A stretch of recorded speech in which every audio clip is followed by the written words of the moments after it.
Hey guys, and welcome back to Paper Murphy and the Thousand Year Door. It's Mario. Why, thank you. They are nice eyebrows. I fucking love the dialogue in this game. It's great. I could talk about it all day, but I won't, just to talk about other things. When we get to a good example of it, I actually want to talk about the text in Paper Mario because it's actually well designed in a lot of ways. So that's, I think, really underappreciated. But now that we're in the back half of Petal Meadows, things actually start to look darker and grungier. There are very few areas in this game that are purely happy and sunny, which I think is, nice for a change of pace when it comes to Mario. And we get these assholes, Koopas, who I believe are a little bit more tough than in the original Paper Mario. I think they do 2 damage instead of just 1. But, you can flip them over pretty easily, so they're pretty small fry, all things considered. The first bounce doesn't do any damage. It's simply to topple them over. It's everything after that that hurts them. Yeah, this is standard from the original Paper Mario as well. It's just basically to get the idea of defense across. Again, this is for very, very new, this will really only be difficult for people who are very new to the concept of an RPG. Which, to be fair, the original Paper Mario was the first RPG I played that wasn't named Pokemon, which kind of operates under its own rules anyway. So, yeah. The dog Well, loves yes, it. dog. Yeah. You guys play Paper Mario? Oh boy, I want to play Paper Mario. I love that game! I apologize for that. I thought that was Ryan's dog. No, No, my that my was- dogs are little dogs. Oh, okay. No, that was mine. Whenever my stepdad comes home, the dogs just bark up a storm because they're so happy to see him. And we have 2 big dogs, so that means 2 loud dogs. Oh, man. Anyway, yeah, again, this is still the very early parts of the game where they're trying to teach you basic shit. So, like, these guys, they've got a lot of defense. I think they've got, 2 defense, so you can't even hurt them with a normal hammer attack. You can kill them with a power smash, but basically there's a POW block hidden outside the area. You want to find that, because basically when you're playing this game, you want to search every piece of grass and every tree to find stuff, because you need to use the POW blocks you'll find in this area to get past the next couple sections. In fact, I think the next one you can't win without a POW block, actually, at least in your current setup. In your current setup, you need the power blocks, yeah. Yeah. Also, I love the nice recovery Mario did there. He bounced on the enemies, didn't do any damage, but he did some stylish moves to keep the audience distracted. Oh no, I do that all the time. No, he just belly flopped on the enemy's head for the hell of it. It's like, I know I can't hurt them, but I'm going to taunt them like nobody else. Hey, it does increase my first strike counter. The first strike doesn't have to be successful, it just has to happen. Much like the original Paper Mario, you can get first striked by enemies, and you can also first strike enemies, so you want to try to do that in order to make sure that you get a little bit of extra damage. That was actually one thing that really threw me off about... come back here! That was one thing that really threw me off about the Super Mario RPG, is that I kept on jumping out on enemies' heads out of instinct, but it didn't do anything. No, it doesn't. I don't think you can get preemptives that way in that game. Yeah. These things, I forget what the hell they're named. This game makes up enemies a little bit more often than the original Paper Mario, but it still has a lot of classic Paper Mario enemies. There's still a decent number of, palette swaps for harder versions of the same enemy. Yeah, well, I really prefer it when sequels in RPGs make up new enemies, or sequels in games in general make up new enemies. Because just seeing the same enemies every game is annoying. Well, it gets old. Well, they're especially when you've got certain iconic enemies, you have to keep some. Like this game, it's not like you can't have Goombas or Koopas. You don't have to keep anything. It's nice if you do, and it's cool to have them in the game, but, there are games that just leech off old imagery like nothing else. Metroid Other M is a big example, where it's like, okay, where are the new enemies? Are there any? Is there any new enemy in this game? I'm not really sure if there ever was one. Well, it's kind of weird because Other M also kind of really downplays a lot of things. Like, you only see Metroids at a few parts, and those are the most recognizable. Fuck, their names in the title. Well, yeah, but you didn't really see them much in the older games anyway. My main point is, like, all of the enemies in Metroid Other M were there because they're recognizable from from the classic series. Whereas when you look at Metroid Prime, like most of the enemies in the games were either something plot significant from the overall series, like Ridley or the Space Pirates, or they were original wildlife and stuff for whatever world you were on. Like, I think there were some returning ones in Prime, but like, I think when it comes to an RPG, especially one based off of a franchise, like the only one I can think of, like I was gonna say Final Fantasy, but Final Fantasy even has stuff like the behemoth and the summons. Yeah, Final Fantasy has a lot of recurring enemies that just get new designs with every sequel. But then you have, like, I think my absolute favorite case of this is Pokemon, because every generation they introduce another 100 new monsters. But a lot of the times, like the only time where you can only get the new ones is Black and White. It's just, you'd have a hard time having a Dragon Quest game without the slimes, or in this case, a Mario RPG without a Goomba at some point. Yeah. Also, a fun little detail I love about the Paper Mario games, the first quiz in the first game was the 64th, so this is the 65th. In Super Paper Mario, it's the 66th, and I can't remember Sticker Star, but if it's not the 67th, I'm going to be really upset. Another reason to hate the game. Well, that's a really petty one, to be perfectly... Like, I'm not You would still use it anyway. True, but I'd admit that it was petty. Fuck this question. I just have to guess. I think it's 12. Nope, never mind. I was wrong.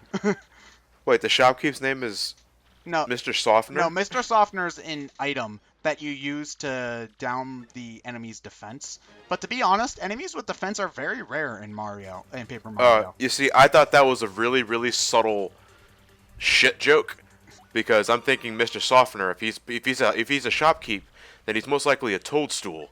Stool softener. I did not need to think that, John. First off. Second off, how the hell is that joke supposed to work in Japanese?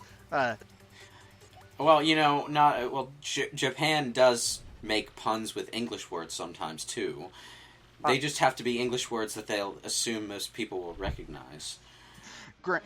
True. But yeah, I love these little quiz, because it's just such a what the fuck kind of thing. It's just like, okay, we're gonna do a quiz show now because reasons. Yeah, I don't even know what this guy's problem is. Like, why can't we get through the Schwonk Fortress, dude? You're being a dick. I'm making the rest of these near impossible. Yeah. Okay. Also, I don't think he'll ever ask you if it's the right answer if you're wrong. So stick with your gut, I think. But most of the questions are pretty easy, other than the shop one, because I buy very few items in this game. Yeah, the shop one always throws me for a loop, because I say, especially this early in the game, I don't often shop for items. Well, it's like you want to save your money. Yes. He's really bitter about the whole thing too. He's like, Well, look at his face. He's a thwomp. He's naturally angry. Oh yeah, they're using the Super Mario World style thwomps here as opposed to the Mario 64 ones. They flip-flopped. Yeah, thank God. Yeah, no, they flip-flopped on those though, because Mario Party 6 uses the 64 thwomps, and that came out after this. So, like, I don't think it was until like Wii era where they like firmly decided on the Super Mario World style.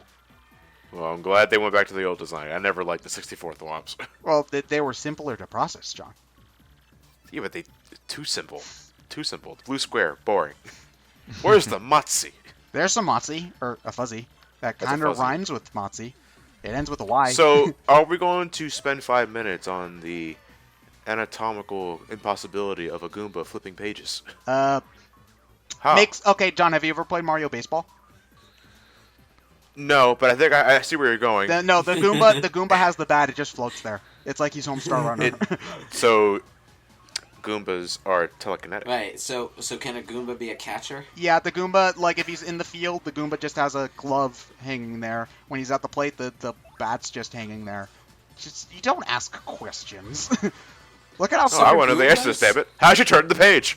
So Goombas are actually telekinetic.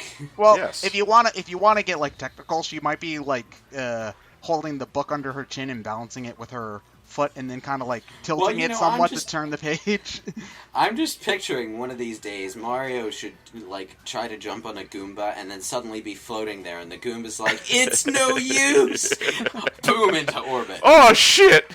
I think their telekinetic powers might be limited to like 3 pounds though, and Mario's a fat fuck. So. Ah. Super guarding and guarding the fuzzies in general is a bit of a tricky. It's an odd deal. timing, but it's like riding a bike for me. Once I say that, and I took a lot of damage from that fight. But it's like it'll go like Wii U, and then pop off. You have to do it right after the second Wii U. Wii U. Like the second stocking animation. Come back in 10 years. Well, that's something we could talk about, because this is a really simple dungeon. You walk to the left, you get a moonstone. You walk to the right, you get a sunstone. You go back, you evolve your glooms and your jigglypuffs. But I was gonna make a Pokemon joke, but sure. Yeah. Technically, Ted, those are leaf stones that do that. What evolve? No. Blossom. Well, moonstones. Blossom No. evolves blossoms evolve from gloom by a sunstone gem. I see. That's why you're the Pokemon guy. Well, sort of. Sort of. But Don't tell the comment section. no. In fact, I can already smell the Gen 4 comments from here. Dun, dun, dun. But yeah, this is a really simple dungeon. There have been a lot of rumors about a Thousand Year Door remake, and a lot of them have turned out to be bullshit. And I love how I'm actually kind of hoping this commentary becomes really dated by the time it's uploaded, and E3 will give us something. Well, you jinxed it with Majora's Mask. So. Yeah, I was gonna say jinx in quotes. In this graphical style, you don't really need a remake. A remaster would be great. Well, there's been rumors about a Wii U and a 3DS one. It would look fine on either. I would like to see the game re-released in some form, because not only would it introduce the game to a whole new generation of people, it'd be an excuse to play through the game again. And if they did stuff like the Wind Waker port and they added content, I would love that. I'd be all over a remaster, but my heart wants a similar styled new game. Yeah, to be honest, I'd prefer that as well, if it, with the caveat that the game is good. But I'll take what I can get. Also, we get the multi-bounce badge really early in this game, which is actually really convenient, because I replayed Paper Mario 1 not too long ago. It's really frustrating because that's a badge that's sold at the shop, and you have to basically just wait for it to pop up randomly. So that's annoying. But you get it really early here. It's a very useful badge to have, so you're basically all set when it comes to that. And also, if you've got enough fire flowers like I have, these fuzzies really should not be a problem. Yeah, use the multi-bounce does a good enough job too, but Fire Flower is really what we want to do. Well, you have to be good with your guarding in order to do the multi-bounce, because it will only do 1 damage. So fuzzies replenish health by attacking you, so they can undo that 1 damage each time, unless if you want to, have one Mario multi-bounce each turn and then have Goombella pick one of the guys off. But at that point, you might as well just have Mario and Goombella take down an enemy just once and then save your FP. But, whatever. This is the gold fuzzy. He's an asshole. Well, what's the difference? He doesn't actually suck your HP, but he has more health. And he also summons his friends, because... Look at how impressive this is! Pikmin power! They do this a lot. Yes, they do. It's a horde battle. Yeah, I think unlike other, like in the first example that comes to my mind is, there's kind of a similar scene in Paper Mario 1 where a horde of Shy Guys come towards you. I think that the Shy Guy Horde's damage is consistent, no matter how much damage you do to them. And, I can't really remember, we'll be seeing soon enough anyway. I think, don't quote me on this, I think if you kill the gold fuzzy, the entire horde just goes away, but again, I'm not sure on that one. It's been a while since I've done a full playthrough of this game. Actually, fun fact, this playthrough was recorded November and December of 2013, so it's been a while. Just to let you know how far our backlog goes.